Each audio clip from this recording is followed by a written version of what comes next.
وقت رہا تو انشاءاللہ ان کی بھی کرامت میں عرض کروں گا۔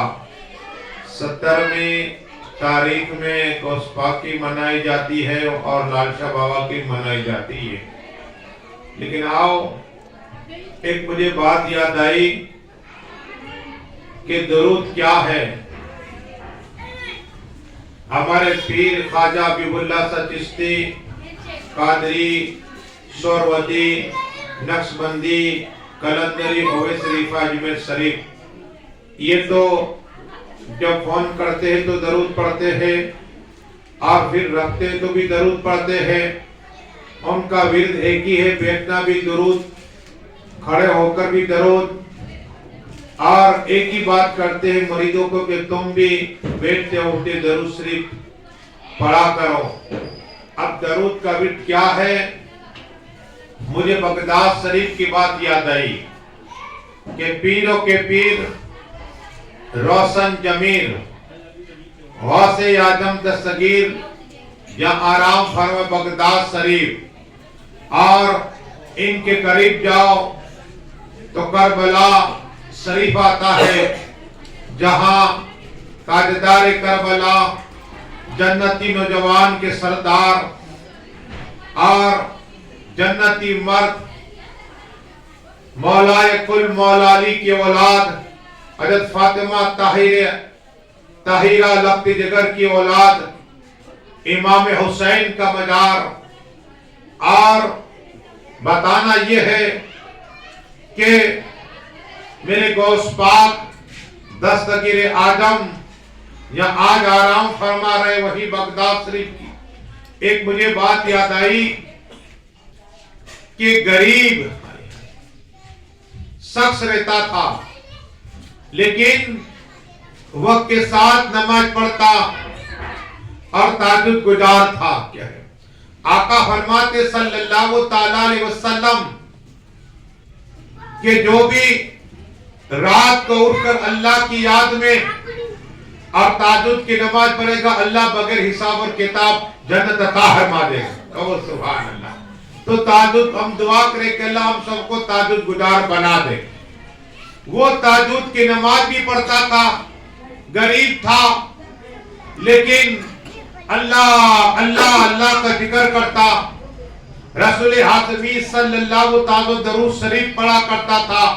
کبھی الصلاۃ والسلام علیک یا رسول اللہ صلی اللہ علیہ وسلم پڑھتا، اور اچانک اپنے ہی گھر کے اندر رونے کی آواز آئی تو بیوی کو پوچھا، بیگم کیا حال ہے؟ کہا کہ بچے کیوں رو رہے ہیں؟ کہا میرے شوہر محترم کھانا نہیں ہے، بھوکے اس لیے رو رہے ہیں۔ کیا ہے؟ کھانا نہیں کھایا رات کو اس لیے رو رہے ہیں۔ اللہ اکبر۔ تو باپ تھا نیک، بیٹے کو کہا بیٹے بیٹھ جاؤ، بیوی کا تو بیٹھ جا، ہم سب مل کے آقا پہ درود شریف پڑھتے ہیں۔ کہو سبحان اللہ۔ درود کی محفل سجی ہے۔ الصلاۃ والسلام علیک یا رسول اللہ صلی اللہ حضرت بلال مسجد نبی صلی اللہ علیہ وسلم جب اذان پڑھتے نا، اذان پڑھنے کے بعد کیا آقا کے حجرے پاک پہ کھڑے رہتے دروازے پاک اور یہی پڑھتے الصلاۃ والسلام علیک یا رسول اللہ صلی اللہ، تو آقا پہ حجرے پاک سے باہر آیا کرتے۔ کہو سبحان اللہ۔ پتہ چلا دل کی مراد چاہتے ہو تو ہمیشہ الصلاۃ والسلام علیک یا رسول اللہ پڑھا کرو۔ اسے ہی حضرت بلال ہے، اذان پڑھ کے غائب ہو گئے۔ کیا؟ اذان پڑھ کے غائب ہو گئے۔ صحابہ کرام دائیں دیکھتے ہیں، بائیں دیکھتے ہیں، آقا کی بارگاہ کرم میں عرض کی یا رسول اللہ، یا حبیب اللہ، یا نبی اللہ، یا نور اللہ صلی اللہ علیہ وسلم، آقا نماز کا وقت ہو گیا ہے، کیا تکبیر پڑھی جائے؟ کہا نہیں، حضرت بلال کو آنے دو۔ کہو سبحان اللہ۔ جب حضرت بلال آئیں گے اذان انہوں نے پڑھی ہے اور یہی تکبیر پڑھیں گے۔ کہو سبحان اللہ۔ انتظار ہو رہا ہے، ساری کائنات کے رحمت بننے والے آقا انتظار کر رہے، صحابہ کرام انتظار کرتے ہیں کہ حضرت بلال آئے، تکبیر پڑھے، اذان پڑھ کے نہ جانے کہاں چلے گئے۔ حضرت بلال آئے، میرے آقا نے نہیں کہا حضرت بلال تم کہاں گئے تھے، نماز کا وقت تھا، تکبیر کا وقت تھا، نہیں، حضرت بلال کو کہا حضرت بلال تکبیر پڑھو، کہو سبحان اللہ، حضرت بلال تکبیر، آقا امام بنے، سلام پھیرا، میرے آقا صلی اللہ علیہ وسلم نے اپنے حجرے پاک پہ چلے گئے، اپنے حجرے پاک پہ چلے گئے، اور ایک صحابی نے حضرت بلال سے پوچھا حضرت بلال آج دیر کی ہو گئی، آج دیر کی ہو گئی، آقا آپ کا انتظار کرتے تھے، تو حضرت بلال نے عرض کی یہ راز کیا، اصل بات یہی ہے کہ میں روزانہ ہزار پڑھ کے کوئی تسبیح تحلیل نہیں کرتا، نفل نہیں پڑھتا، حضرت فاطمہ کی خدمت کرتا ہوں، کہو سبحان اللہ، امام حسن حسین کی خدمت کرا کرتا ہوں، میں جاتا ہوں فاطمہ کے گھر دستک دیتا ہوں، حضرت فاطمہ پردے میں آتی ہے اور اس کے بعد حضرت فاطمہ کا کام کیا کرتا ہوں، کہو سبحان اللہ، حسن حسین کا کام کر لیا کرتا ہوں۔ تو یہ معاملہ ہے، حضرت بلال اذان دینے کے بعد حضرت فاطمہ کے گھر مولائے کائنات مولا علی کے گھر جایا کرتے تھے، کہو سبحان اللہ۔ یہی بغداد شریف کی بات میں کر رہا تھا کہ بغداد شریف میں یہی غریب شخص تھا، درود شریف بی بی کا تو بھی پڑھ، بچے کا تو بھی پڑھ، خود ہی پڑھتا رہے، پڑھتے رہے، اور اچانک آنکھ بند ہوئی تو احمد مصطفیٰ محمد مصطفیٰ کا دیدار نصیب ہو گیا، کہو سبحان اللہ۔ دونوں جہاں کے مالک و مختار، حوض کوثر کے مالک، جنت کے مالک کا دیدار ہو گیا۔ آقا کی بارگاہ کی یا رسول اللہ، یا حبیب اللہ، یا نبی اللہ، یا نور اللہ صلی اللہ، آقا ہمارے حال پہ رحمت عطا فرمائی۔ میرے آقا نے کہا کہ فلاں مجوسی آتش پرست، کیا کہا؟ اس کے پاس جا اور اسے کہہ کہ تیری دعا قبول ہو گئی ہے، کیا کہا؟ تیری دعا قبول ہو گئی ہے۔ اب یہ عاشق مصطفیٰ تھا، سوچ رہا ہے، گیا نہیں، پھر لیٹا، پھر آقا خواب میں آئے، پھر خواب میں آئے، کہا جا میرے عاشق اس مجوسی کے پاس جا اور اسے کہ تیری دعائیں قبول ہو گئی، دعائیں قبول ہو گئی۔ عرض کی یا رسول اللہ، یا حبیب اللہ، یا نبی اللہ، یا نور اللہ صلی اللہ تعالی علیہ وسلم، وہ مجوسی مجھے یہ سوال کرے گا کہ کون سی دعا، تو میں کیا کہوں گا، کون سی دعا میں کیا کہوں گا؟ اب آقا ارشاد فرماتے کہنا کہ رسول پاک کی اولاد نے دعائیں کی تھی نا، رسول پاک کی بیٹیوں نے دعائیں کی تھی، نواسیوں نے، یہ تیری دعا قبول ہو گئی، قبول سبحان اللہ۔ ثبوت دیا، آقا نے ثبوت دیا، یہ گیا تو بہت اس کے آدمی تھے، کیا آدمی بہت تھے، بہت امیر شخص تھا، دروازے پر روک دیا گیا، کہا کہاں جانا چاہتے ہو؟ کہا ہم تمہارے مالک سے ملاقات کرنا چاہتے۔ کہا کیوں؟ کہا یہ راز کی بات ہے۔ کیا تھا؟ آپ کے مالک کو بلاؤ، یہ راز کی بات ہے۔ مالک کو بلایا کہ مسلمان آیا ہے آپ سے ملاقات کرنا چاہتا ہے، کہا ٹھیک ہے بھیج دو اندر۔ تو مالک یہ مجوسی تھا، آتش پرست تھا، کہا کیوں آئے ہو؟ کہا ہمارے نبی صلی اللہ علیہ وسلم آپ کو سلام بھیجا ہے اور کہا تمہاری دعا قبول ہوئی۔ کہا کون تمہارے نبی؟ میں تو جانتا نہیں ہوں۔ کہا رسول پاک صلی اللہ علیہ وسلم ہمارے نبی، مسلمانوں کے نبی۔ تو کہا میں تو جانتا نہیں ہوں۔ تو انہوں نے یہ کہا کہ تیری دعا قبول ہوئی۔ جو دعا کی بات ہے راز کی بات تھی۔ کہا تیری دعا قبول ہو گئی تو کھڑا ہو گیا، کہا کیا بات کرتے ہو؟ کہا ہاں، آقا نے فرمایا اس مجوسیوں کو میرا سلام دینا، اس آتش پرست کو میرا سلام دینا۔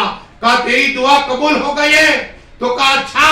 اسی بغداد سے رہنے والا غریب شخص تھا، اس کو کہا کہ ہاتھ پہ ہاتھ دیتا ہوں اور میں کلمہ پڑھتا ہوں۔ اس نے کلمہ پڑھا، مجوسی نے کہ لا الہ الا اللہ محمد الرسول اللہ صلی اللہ علیہ وسلم۔ تو بغداد میں رہنے والا غریب شخص تو حیران ہے کہ یہ مجوسی نے کلمہ پڑھا، پھر اپنی بیٹی کو بلائے، کہا دیکھ مجھے مال اللہ نے بہت دیا ہے، اگر تو چاہتی کہ تجھے پیسہ دوں تو تجھے کلمہ پڑھنا پڑے گا، ورنہ میرے گھر سے باہر نکل جا۔ اللہ اکبر۔ وہ مسلمان شخص تو دیکھتا ہے کہ کیا معاملہ ہو رہا ہے۔ بیٹی نے کہا ہاں میں مسلمان ہوتی ہوں، اور مجوسی کی بیٹی مسلمان، اس نے کلمہ پڑھا کہ لا الہ الا اللہ محمد رسول اللہ صلی اللہ علیہ وسلم۔ تھوڑی دیر بیٹے کو بلایا، اے بیٹے ادھر تلاؤ، دیکھ میرے پاس بہت دولت ہے، اگر تو چاہتا ہے کہ میں تجھے مال دوں، بنگلہ دو، تو تجھے مسلمان ہونا پڑے گا، اگر مسلمان نہیں ہونا تو گھر سے نکل جا۔ اللہ اکبر۔ وہ نوجوان لڑکا تھا اس امیر شخص کا، مجوسی کا، اس نے بھی کلمہ پڑھ لیا کہ لا الہ الا اللہ محمد رسول اللہ صلی اللہ علیہ وسلم۔ بی بی کو بلایا کہ دیکھ میں مسلمان ہو چکا ہوں، تیری بیٹی میری بیٹی مسلمان ہو گئی ہے، تیرا بیٹا میرا بیٹا مسلمان ہو چکا ہے، اب میں چاہتا ہوں تو بھی مسلمان ہو جا ورنہ گھر سے نکال دوں گا۔ بی بی نے کہا ٹھیک ہے، میں بھی کلمہ پڑھتی۔ اس نے کلمہ پڑھا کہ لا الہ الا اللہ محمد رسول اللہ صلی اللہ علیہ وسلم، کلمہ پڑھ لیا۔ اب طرح کا آتش پرست ہے، اب اللہ ایک ہے، ماننے لگ گئے۔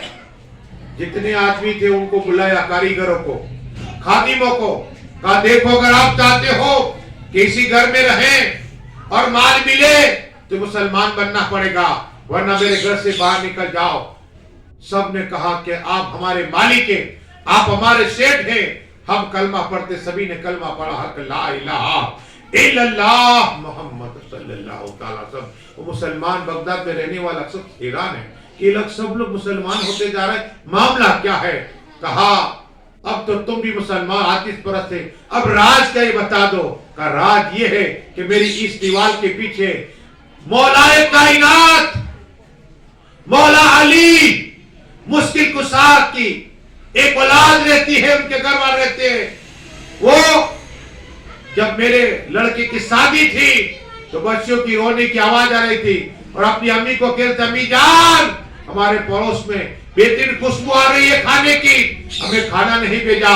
گاؤں والے کو تو بلایا، کھانا کھلایا، لیکن ہم غریب کو کھانا نہیں کھلایا۔ خوشبو آ رہی تھی، کھانا نہیں دیا، بچیاں رو رہی تھی۔ میں گھر پہ گیا اور کھانا لے کر ان بچیوں کو عطا فرمایا۔ کیا اہل بیت پاک نبی کی اولاد کی میں نے خدمت کی، نبی کی اولاد کی میں نے خدمت کی، اسے کھانا کھلایا بچیوں کو۔ بچے نے دعا کی اے اللہ اسے میرے نانا جان کی شفاعت نصیب عطا فرما۔ کہو سبحان اللہ۔ اے اللہ اسے جنت عطا فرما، اے اللہ اسے تو اسلام کی محبت عطا فرما۔ کہو سبحان اللہ۔ کہ یہ دعائیں تھی، ان بچیوں نے دعائیں کی تھی، اللہ نے میری دعا قبول عطا فرما دی۔ کہو سبحان اللہ۔ پڑھیے درود شریف اللہم صلی اللہ علیہ وسلم۔ یہ علم غیب میرے آقا ہے، مدینہ شریف میں آرام فرما رہے، لیکن بغداد شریف کی واقعات سے واقعی میں اعلیٰ جسو کچھ کرتے ہیں۔ اور کوئی غیب کیا تم سے نیا ہو بلا، اور کوئی غیب کیا تم سے نیا ہو بلا، جب خدا ہی نہ چھپا تم پہ کرو درو۔ پڑھو درود شریف اللہم